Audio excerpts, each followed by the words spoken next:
Entry होती है हमारी बीजेपी की। एक बाद मुंबई में दंगे हो गए थे। बहुत टाइम से ये विवाद चल रहा था कि ये जिंदगी को पूरी तरह बदल देता है। इनकी टॉप एजुकेशन की बात करें तो इन्होंने, अगर आपको भी लगता है कि प्रहलाद जोशी को एजुकेशन मिनिस्टर नहीं बनाना चाहिए था तो ये वीडियो सिर्फ आपके लिए है। इसको देखने के बाद आप अच्छे से जज कर पाओगे। वीडियो 3 पार्ट्स में डिवाइडेड है: birth and education, career, controversies. तीनों पार्ट इम्पोर्टेंट है पर पार्ट 3 में बहुत ड्रामा है, तो वीडियो पूरा देखना। 27 नवंबर 1962 को विजयपुर, जो कर्नाटक में है, साधारण मिडिल क्लास फैमिली में जन्म हुआ था। वेंकटेश जोशी, जो इनके पिता थे, इंडियन रेलवेज में काम करते थे, तो इनकी स्टार्टिंग की पढ़ाई भी रेलवे स्कूल में हुई है। अब इनकी टॉप एजुकेशन की बात करें तो इन्होंने फिजिक्स में गिरेगा, केमिस्ट्री में नहीं गिरेगा। केमिस्ट्री में क्या होगा? बीए पढ़ाई के बाद केमिकल बिजनेस में गए, लेकिन फिर निकल भी गए। क्या हुआ नहीं हुआ इसके बारे में कोई एविडेंस नहीं है, तो मैं आपको नहीं बता सकता। फैक्ट्स: आरएसएस को इनके साथ जोड़ा जाता है, जो कि सही भी है। मेंबर हैं ये 36 साल से। अब वक्त आता है 1992 से 1994, जो इनकी ज़िंदगी को पूरी तरह बदल देता है। ईदगाह मैदान आंदोलन, हुबली।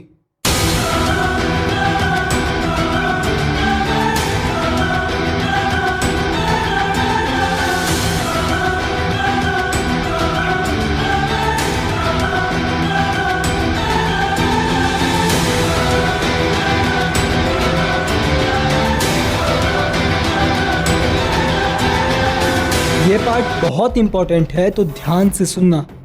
ईदगाह मैदान का कंट्रोल अंजुमन ए इस्लाम, जो कि एक संस्था है, उसके पास था। बहुत टाइम से ये विवाद चल रहा था कि ये सार्वजनिक प्रॉपर्टी है या धार्मिक प्रॉपर्टी। 1992 के बाद मुंबई में दंगे हो गए थे, तो धार्मिक तनाव का माहौल था और इसी टाइम में ये मुद्दा उठाया गया कि 15 अगस्त पर झंडा फहराने की अनुमति ईदगाह मैदान में मिलनी चाहिए, लेकिन मिली नहीं। अब यहाँ एंट्री होती है हमारी बीजेपी की। इन्होंने इसको राष्ट्रवाद और राष्ट्रीय सम्मान का मुद्दा बना दिया, लेकिन अंजुमन इस्लाम कानून और ऑनर से दिखाता रह गया। इस दौरान प्रहलाद जोशी बीजेपी के कार्यकर्ताओं के साथ मिलकर धरना, प्रदर्शन, सब कुछ कर दिए जो उनसे हो सकता था। उनको इससे ये फ़ायदा हुआ कि पहली बार वो पूरे कर्नाटका में पहचाने जाने लगे।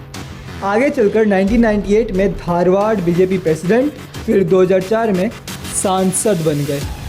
इसके बाद 2014 तक लगातार सिर्फ यही की चीज़ है कि या तो विन है या तो लर्न है, केवल विन है। अब पॉलिटिशियन हो और कंट्रोवर्सीज ना हो, ऐसा हो सकता है क्या? कांग्रेस को ताना मारते हुए उन्होंने कहा था कि देश की पॉपुलेशन आज इतनी इसलिए है क्योंकि कांग्रेस के समय लाइट नहीं थी, बिजली नहीं थी कांग्रेस के समय, इसलिए है इतना पॉपुलेशन। रसिया यूक्रेन वॉर में जब हमारे स्टूडेंट्स फंस गए थे, तो उन्होंने कहा था कि 90% बच्चे बाहर पढ़ने इसीलिए जाते हैं क्योंकि नीट नहीं हो पाती उनसे क्रैक, और भारत में एजुकेशन मिनिस्टर इसीलिए बनते हैं क्योंकि इनसे पढ़ाई नहीं की जाती। आपको बिल्किस बानो गैंग केस याद है? 11 रेपिस्ट ने उसका गैंग किया था, उसके पूरे परिवार को मार दिया था। उनको जब रिलीज कर दिया गया तो इन्होंने डिफेंड करते हुए कहा कि सब कुछ कानून के दायरे में चल रहा है, कोई दिक्कत नहीं है इनको इनसे।